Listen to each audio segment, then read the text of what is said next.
It says in verse 4, and the woman was arrayed in purple and scarlet color and decked with gold and precious stones and pearls, having a golden cup in her hand full of abomination and filthiness of her fornication. Now, that is quite a clear picture of the Catholic priest. Purple and scarlet, you could just do a Google image search and you type in purple and scarlet Catholic Church and you will get picture after picture of priests together, some of them especially inside the Vatican, where there's a bunch of them wearing purple robes and a bunch of them wearing red robes. And they're all together, and it's just as clear as day that this is what it was talking about. Arrayed in purple and scarlet color, decked with gold and precious stones and pearls. They all have necklaces with pearls with stones on them and crosses and all the fancy sort of things around their neck. And of course, the golden cup in her hand, which is the Eucharist sacrament. They think that golden cup in what they call the Eucharist has alcoholic wine in it, and the priest serves it to you. You walk up to the front of the church and the priest actually serves it to you, one person after another, drinking out of the same cup. And they honestly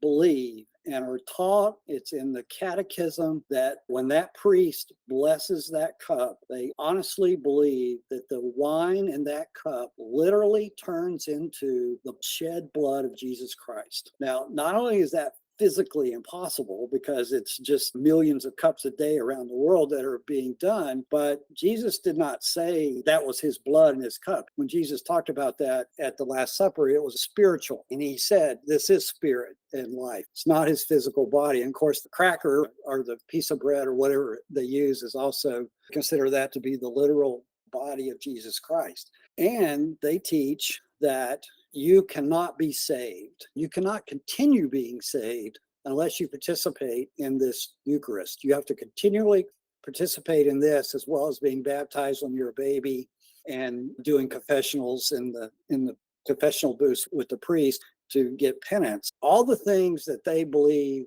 have to do for salvation have nothing to do with salvation. They only have to do with things that men do on their own without God. You can baptize people and give them cups of wine to drink and listen to their confessionals, and God never be a part of it. It has nothing to do with the death, burial, and resurrection of Jesus Christ.